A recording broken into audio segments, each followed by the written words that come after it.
Hello, Algebra students, and welcome to another lesson in factoring. We are still in section 8-6, but now we're in day 2, and what I'd like for you to be able to do is to factor a trinomial by grouping when a is greater than 1 and when we have negatives in the problem now. So yesterday we only had examples that had all positive answers in them. Now we're going to throw some negatives in there. So just to remind you, the new step that we have in this is to multiply the first term by the last term. After that, we're going to look for multiples that add to that number but add to the middle term, and then we group the front and the back halves of the terms together, factor out GCFs, and then finally end up rewriting. So we've done all of that many times in the past, but now we're going to add the last little element to it, which is what happens when we have negatives. So you've already had problems with negatives, and you've also already had problems where the leading coefficient is something other than 1. But now let's put it together. So my first step is still take this first 12 and multiply it by that 1. 12 times 1 is 12. So I'm looking for numbers that multiply to 12 but add to negative 7. So if I need two numbers to multiply to a positive but add to a negative, that's going to mean that I need two negative numbers getting multiplied together. So example, negative 1 and negative 12, negative 2 and negative 6, or negative 3 and negative 4. All of these pairings multiply to negative 12, but only one of the pairings is going to also add to the middle term. That's going to be this right here, that negative 3 and that negative 4. So now I'm going to take that negative 3, negative 4, and rewrite the middle term. So I have 12x squared minus 3x minus 4x plus 1. That's the only new part. Now everything else is exactly the same. So I'm going to group the front two front two terms together, I should say. And then I'm going to group the back two terms together. And I want to ask myself, what is the GCF, or the greatest common factor, of 12x squared minus 3x? What am I able to divide out of both of those? I'm able to divide a 3x out of both of them. And when I do that, I have 4x minus 1 remaining in my parentheses. Now look at your next two terms. What am I able to divide out of both of those? Because this leading number is negative, that negative 4x, I want to pull out a negative 1. I don't want to pull out just positive 1 because otherwise my signs will be all messed up. So I'm going to pull out a negative 1. And when I do that, I have positive 4x minus 1 remaining in my parentheses there. Okay, now take a look at my parentheses. 4x minus 1 and 4x minus 1. They match. So that means I'm able to rewrite this as two binomials. My first binomial is 4x minus 1. My second binomial is what's left over. So I just factored out this 4x minus 1 and that 4x minus 1. So both of those are gone. What did I not take out yet? I didn't take out this 3x, and I didn't take out that minus 1. So that's what's going in my second set of parentheses, 3x minus 1. All right, same process as before. It's just now we have to be mindful of negatives. So I'm going to take this 10 and multiply it by that negative 7, and that's getting me negative 70. What are some things that multiply to negative 70? Negative 1 and positive 70, or positive 1 and negative 70? 2 and negative 35, or negative 2, positive 35? Or let's see here. 7 and negative 10, or negative 7, 10. Just some things like that, just so you can see plenty of examples. But we have found the pairing that we need. We need them to multiply to negative 70, but add to 33. So the pair that's going to do that is these two numbers right here. So I'm going to take that negative 2 and that positive 35 and rewrite the middle term with those numbers. So I still have 10x squared. I still have minus 2x, I still have plus 35x, and I still have minus 7. Okay, now it's time for me to factor out as much as I can from the front two terms and the back two terms. So I'm going to look at the first two together, and then I'm going to look at the back two terms together. All right. What am I able to divide out of, just ignore that part, what am I able to divide out of 10x squared and minus 2x? Well, both of them are divisible by 2, so I'm going to pull a 2 out. But notice how there's an x in both of them also. So I'm going to pull an x out of them. When I pull 2x out of 10x squared, that's 10x squared divided by 2x, which is 5x. Then I have a minus. And what's 2x divided by 2x? Well, that's 1. Okay, now we want to take the GCF of this part. So I'm going to pull a positive 7 out of that, and that's going to get me 5x minus 1 again. Notice how my parentheses conveniently are matching, which is exactly what I need. So I'm able to pull out those parentheses that are in common, which is 5x minus 1. And then, so I've just pulled out those two sets of parentheses. What do I not have accounted for yet? That 2x and that plus 7. So in my next set of parentheses, I've got 2x plus 7.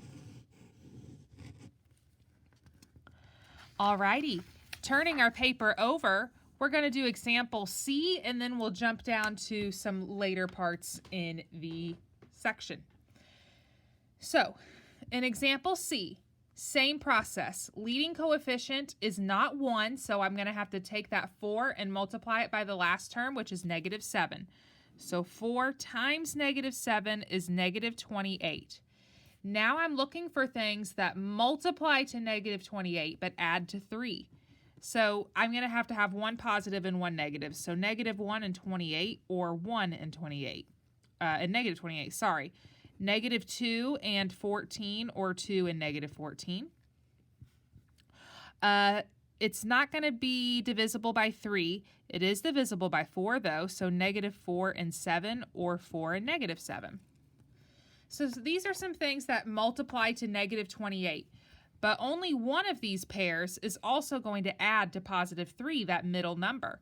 The pair that I need is right here.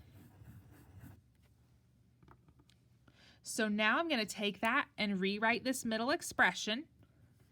And so this is going to become 4x squared minus 4x plus 7x minus 7.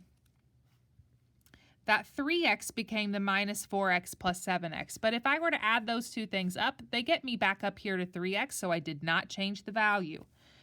And we're right back to factoring out GCFs from the front half,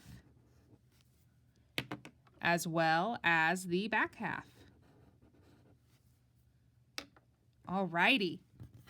4x squared minus 4x. I can pull a 4 out of everything, but I can also pull an x out of both of those. So ignoring the part underlined in pink, if I pull a 4x out of 4x squared, I still have an x left over. If I divide 4x by 4x, I have 1 left over, because 4x divided by 4x is 1. Now, what am I able to divide out of both 7x and minus 7? Well, I'm able to divide a positive 7. So now, what do I have remaining when I factor that out? I have x minus 1. So for my last step, I'm just going to rewrite. I have x minus 1 as one of my parentheses, and then I have 4x plus 7 as that other set of parentheses. Now remember, if we need to check this, then we can absolutely go back and multiply our binomials back together using the distributive property or foiling or drawing in your mountains and valleys with your arrows. All of those are ways that you can check your work to make sure that you get back to your original problem.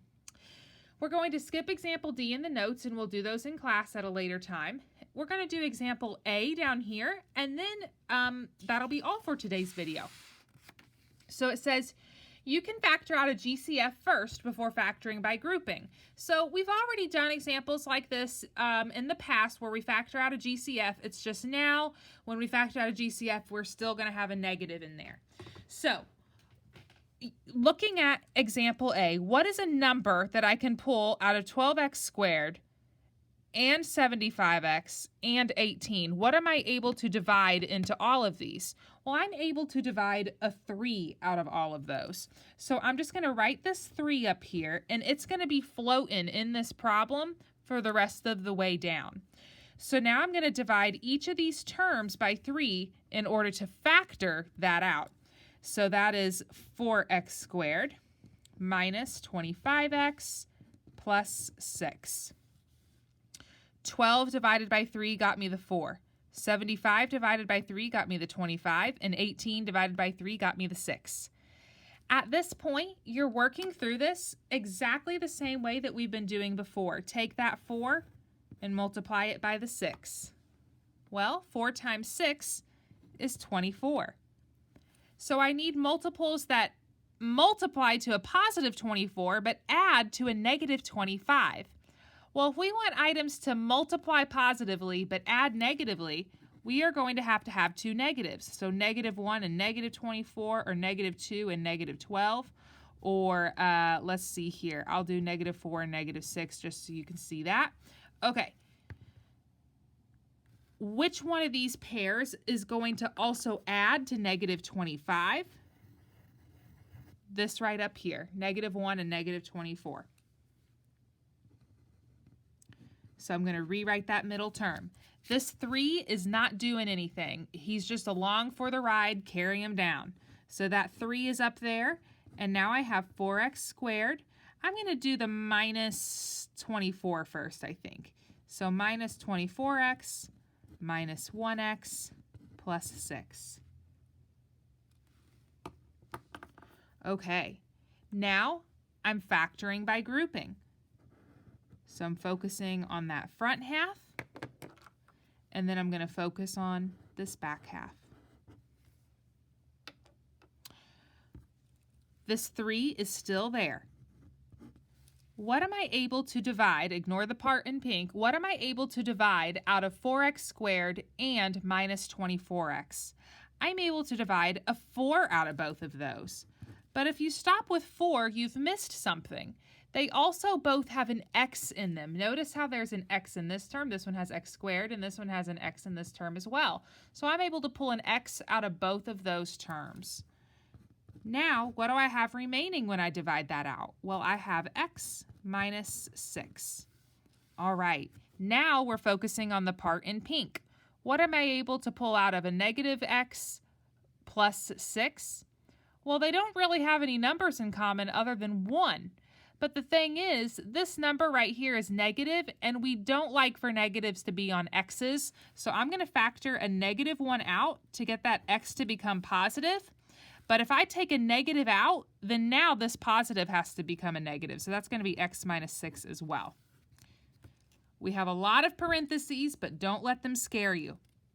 We still have a matching set of parentheses, and then this 3 is just up here hanging out.